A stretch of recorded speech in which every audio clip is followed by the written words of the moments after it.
கர்த்தருக்கு ஸ்தோத்திரம். காலை மன்னா. நீ அதைரியமடைந்திருக்கிறாயா?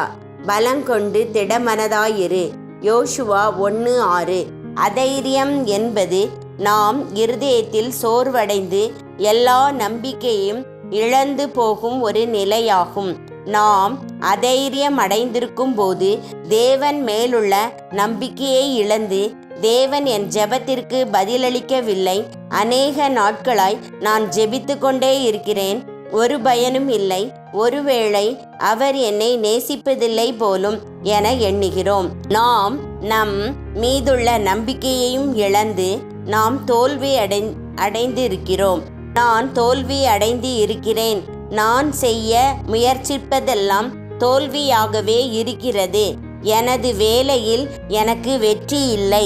எனது வருங்காலத்திலும் எனக்கு சகலமும் தவறாகவே நடக்கப் போகிறது என எண்ணுகிறோம். நாம் மற்றவர்கள் மீதுள்ள நம்பிக்கையையும் இழந்து, எனக்கு யாராவது உதவி செய்ய முடியும் என நான் எண்ணுகிறதில்லை, என்னை ஒருவரும் புரிந்து கொள்வதில்லை என நாம் கூறுகிறோம். அதைரியம் உங்கள் வாழ்க்கையின் அடிமட்டத்திற்கே கொண்டு சென்று விடுகிறது.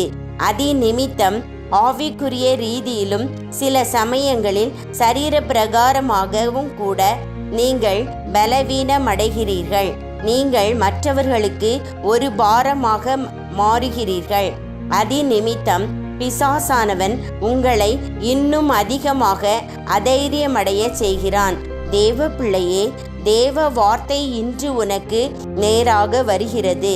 தேவன் உனக்கு தோல்வியை அல்ல, மகத்தான வெற்றியையே திட்டமிட்டுள்ளார். நான் உங்களுக்காக கொண்டிருக்கும் திட்டங்களை அறிவேன் என்று கர்த்தர் சொல்கிறார். அவை உங்களை செழித்தோங்க செய்வதற்கான திட்டங்களே அன்றி உங்களுக்கு தீமை செய்வதற்கான திட்டங்கள் அல்ல. அவை உங்களுக்கு நம்பிக்கையையும் ஒரு நல்ல வருங்காலத்தையும் கொடுக்கும்படியான திட்டங்களே ஆகும். அதைரியம் என்பது பிசாசின் மிக மோசமான ஆயுதங்களில் ஒன்றாகும். அவன் ஆதியில் ஏதேன் தோட்டத்தை கையாண்டது இந்த யுக்தியே ஆகும். தேவன் நல்லவர் அல்ல. உண்மையாகவே அவர் உங்களிடம் அன்பும் கரிசனையும் உள்ளவராயிருந்தால் அந்த பழத்தை நீங்கள் புசிக்கும்படி ஏன் அவர் அனுமதித்திருக்க கூடாது என அவன் ஏவாளிடம் கூற முனைந்தான். இதுவே அதைரியத்திற்கான வாசலாகும். வேதாகமத்தில் அகிதோப்பேல் என்ற ஒரு மனிதன் அதைரியம் அடைந்து நான்று கொண்டு செத்ததாக நாம் வாசிக்கிறோம். தேவனுக்காக அக்கினியாக எரிந்து பிரகாசித்து கொண்டிருந்த எலியாவும் கூட ஒரு சந்தர்ப்பத்தில் அதைரியம் அடைந்த போது தேவ சமூகத்திலிருந்து ஓடிப்போய், போதும் கர்த்தாவே, என் ஆத்துமாவை எடுத்துக்கொள்ளும் என்று ஜெபித்தான். யோனாவும் அவ்விதமே.